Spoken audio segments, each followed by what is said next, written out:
चा गोटे एमती जिनस जोटा समस्त प्रिय सकालू सकालू गोटे कप चा ना दिनटा पूरा बेकार किंतु से चा को समस्त घर तैयारी कर प्रोसेस भी बहुत डिफरेंट। आपण मैंने नोटिस करते सब बेले चा गोटे टाइप परफेक्ट बनी न थाए केबे केबे बहुत भल हो जाए आउ केबे केबे खराब भी हो जाए। भिडियोटी को स्किप न करी पूरा देखंतु कहीं ना या परठू आपणकर चा केबे भी खराब हेबनी आ सब जगह खाली आपणक चार ही प्रशंसा हेबो। मो कथार बिल्कुल विश्वास करंतुनी थरे निजे तैयारी करके देखंतु। जदि मो चैनल रे नुआ अछंती तो प्लीज गोटे सब्सक्राइब कर दियंतु। नमस्कार सांग मैंने मो आपण मानकु स्वागत करुच्ची मो channel Neelu Rakesh musical and blog channel को। चलतु आज भिडियोटी स्टार्ट करवा। मुझे गोटे सस्पेन नहीं आज जो मेजरमेंट कहि 2 कप चार मेजरमेंट कहि एक कप्र माप मुझे आप जो कप्रे पीते से कप्र माप ने गोटे कप पानी आग देदेबा। चलते पानी मुझे नहीं गली गोटे कप एबे इंडक्शन ऑन करवा। तो ये इंडक्शन ऑन करके पानी को आग बॉयल करने को देबा। ठंडा पानी रे आमे चा गुंड हरिका किछि पकेबानी पानी बॉयल होला परे जाई आमे पकेबा। जे पर्यंत पानी आमर बॉयल होनी चलतु चा पानी गोटे बढ़िया मसला प्रस्तुत करदेबा। 2टा गुजराती 4टा गोलमरीच गोटे लवंग अदा टिके धोईकी नहीं हेम दस्तार दे देखो गोटे बढ़िया मसला प्रस्तुत कर दे। पानी मोर भल से फुटी जाइए मुझे इंडक्शन को स्लो कर देती। पानी फुटवा पर ही एबे आमे छेचिकी रखी अदा गुजराती लवंग गोलमरीच हरिका ताको पकईकी भल से मिक्स करदेबा।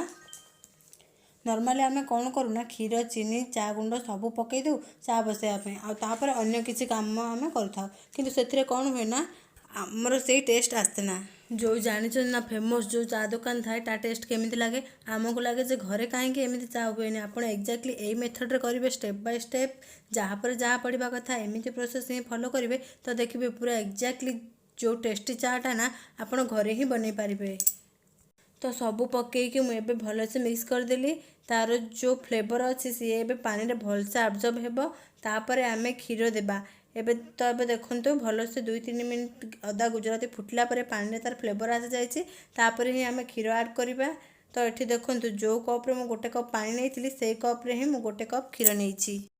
क्षीर को ढाला पर आमे गोटे फुटा आसवा देबा। फुटा आसला पर ही आमे चागुंड पकाइबा ता पूर्वर पकाइबानी। एठी आपण कंचा क्षीर भी नहीं पारिबे आ आपण जदि आपण पाखे बॉयल हो जाइथिबा क्षीर थिबो नहीं पारिबे। एबे आमे इंडक्शन फ्लेम को मीडियम करदेबा। मीडियम फ्लेम रे गोटे फुटा आसवा देबा क्षीर रे। आपण गोटे रोड साइड ढाबा रे चा पीबे अथवा गोटे फेमस चा दुकान रे चा पीबे से माने एक्जाक्टली एमिति करूछन क्षीर पानी रे गुजराती अदा को सब छेचिकी रखी दी थाउछन क्षीर को पूरा फुटेकी रखी थांदी जेमिति तांकर ऑर्डर आसे से हिसाब रे से माने चा बनेकी दियंती सेति पई तांको चाटा आमठू डिफरेंट आ एते टेस्टी लागे।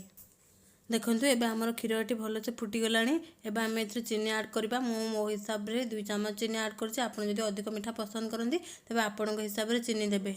चीनी देला परे चीनी को भल से मिसई देबा। जमती कहले आपण भी सही प्रोसेस रे स्टेप बाय स्टेप करूँ जहाँ पर जहाँ पड़ा कथा सेमती करूँ देखिए आपण चा भी बहुत टेस्टी लगे। एबे चीनी को क्षीर सहित भल भाव में मिसई देबा।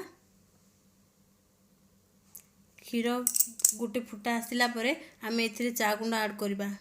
देखंतु मु एथिरे 2 चम्मच चा गुंड पकेछि।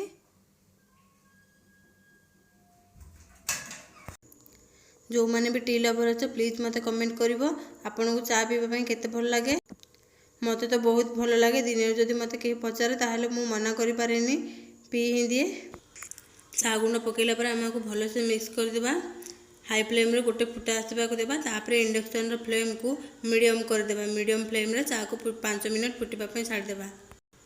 आपण माने देखिथिबे आमे जते बेले जल्दी रे थाओ क्षीर चीनी चा गुंड सबू एका संगे रे देई चा को हाई फ्लेम रे रखी जल्दी से बनै दो जहाँ द्वारा आमर से टेस्ट आसेनी सेति पई चा को आमे मीडियम फ्लेम रे फुटिबा पई छाड़ देबा।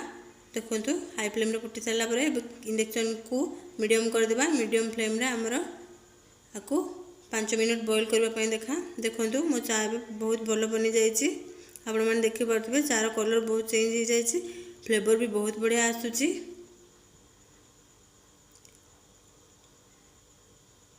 आपण मैंने भी थोड़े मो प्रोसेस ट्राए करूँ देखिए आपण मानक भी बहुत भल लगे।